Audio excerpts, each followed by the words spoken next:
नमस्कार दर्शक बंधु मु कवि देवेंद्र पट्टनायक फ्रॉम जारका जाजपुर। प्रथम आपण समस्त आमर 2026 आमर जो नूतन वर्ष से उपलक्षे हार्दिक शुभेच्छा अभिनंदन जनाऊँगी।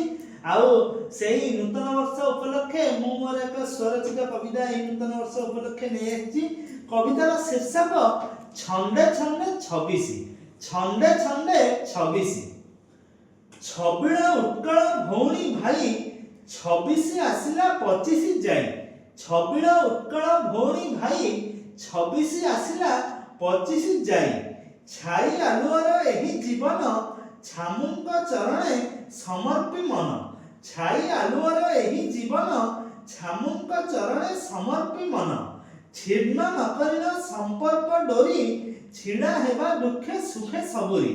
छिन्न नकरिन संपर्क डोरी छिड़ा हेबा दुखे सुखे सबुरी। छुआ ठारू वृद्ध हृदय जिणी छुआ अछुआ को हेयत मणि। छुआ ठारू वृद्ध हृदय जिणी छुआ अछुआ को हेयत मणि।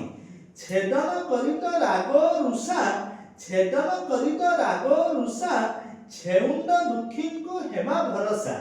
26 आमको आनंद देउ 26 आमको आनंद देउ छोट बुहारिमो हे महाबाहु।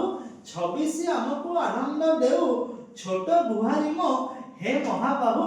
छोट बुहारिमो हे महाबाहु। जय जगन्नाथ। आउ थरे समस्त आमर नूतन वर्ष उपलक्षे हार्दिक शुभेच्छा अभिनंदन जनाई रोची। नमस्कार। Wish you all A happy new year. जय जगन्नाथ।